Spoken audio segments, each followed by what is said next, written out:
Bismillahirrahmanirrahim. Assalamualaikum warahmatullahi wabarakatuh.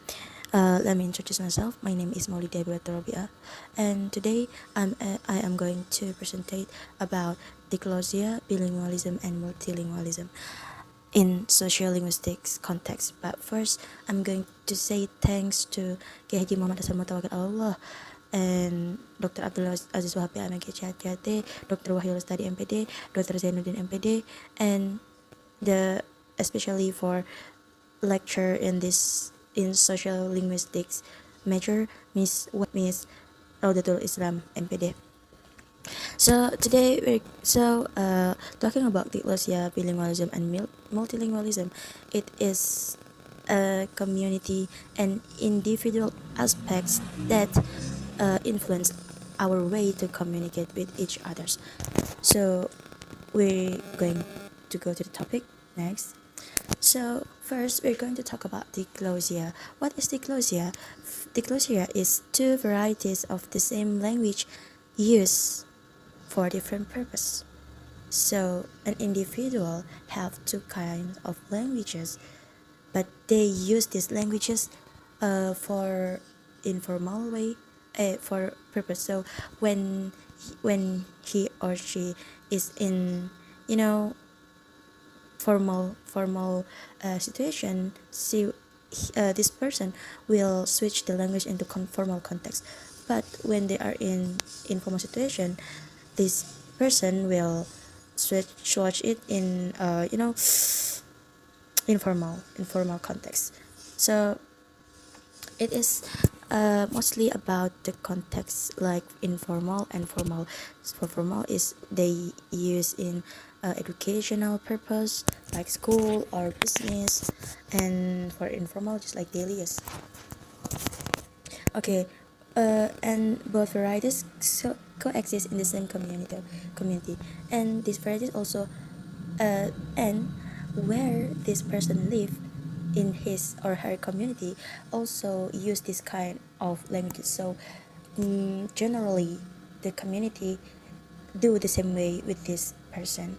For example, like in Indonesia, in our country, me as a Probolinggo person, I will use Madurese or Javanese when I talk with my friends or my family, because because the situation is informal. But turns out when I talk with my lecturers, with my someone I never met before, of course it is a formal situation. I will use Indonesian, bahasa Indonesia, so that they can understand and I sound polite.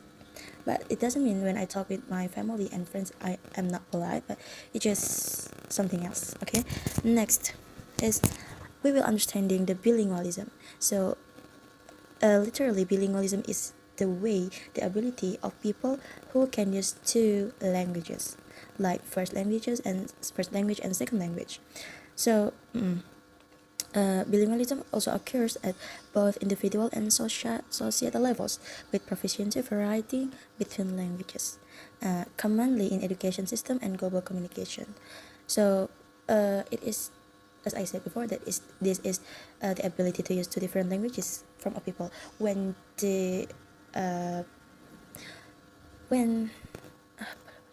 diglossia is used by community or commonly in a community, this bilingualism thing is only few people can do this, except for maybe for there are so many countries with bilingualism. They use commonly in the community. So for the example, Indonesian and English speakers who switch between languages in daily life. Because like switching code, something like that. Sometimes they talk in Indonesia, sometimes they talk in English, but not everyone around her or him can use this can do also have this ability. So it is more like individual ability. Next is multilingualism. Multilingualism is something not very far from bilingualism, because it's actually the same thing, but the difference is when bilingualism only speaks two languages, but multilingualism speaks many languages. Like a person can use Indonesian also can use Japanese, can use Chinese, Mandarin, and English as well. So they are a multilingualism. They because they expert in that, like yeah, expert, really expert. Not only can know few vocabularies. That's not a multilingualism. A multilingualism must be expert in many languages. So we can call them a multilingualism. The example. This is demonstrating linguistic diversity and enabling multicultural communication across communities. So when people with multilingualism, they can talk with people from anywhere. Like when the people can use English, maybe they can use Spanish. So this multilingualism can do also can talk to them. We try to find what the example of multilingualism, like a person in Indonesia who speaks Indonesian for daily life, English for international business, and Arabic for religious studies demonstrate individual multilingualism in practice. Yes, that is. Next is key differences. What is the differences between diglossia, multilingualism, and bilingualism? Where diglossia is two varieties of the same language used for different function, high variety for age for formal context, and low variety L for daily communication. And the focus of diglossia is specifically to language function within one language system. Like in Indonesia, we have, dialect. We have a region language, still Indonesian language, but in different region. Like Javanese, still Indonesian language, but not there. No.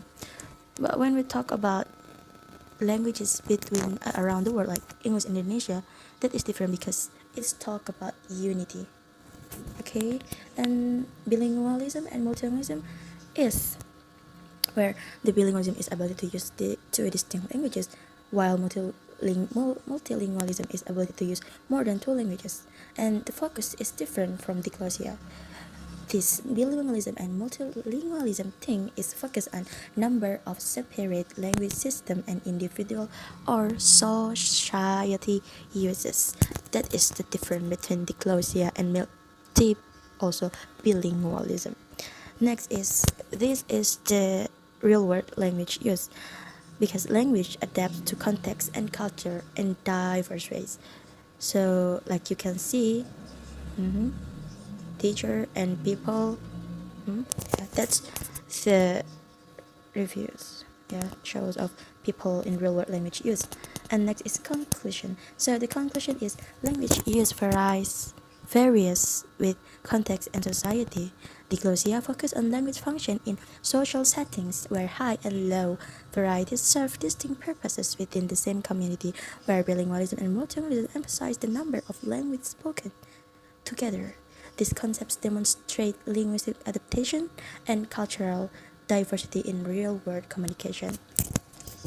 So people, that's all from me. Thanks for your attention. Assalamualaikum warahmatullahi wabarakatuh.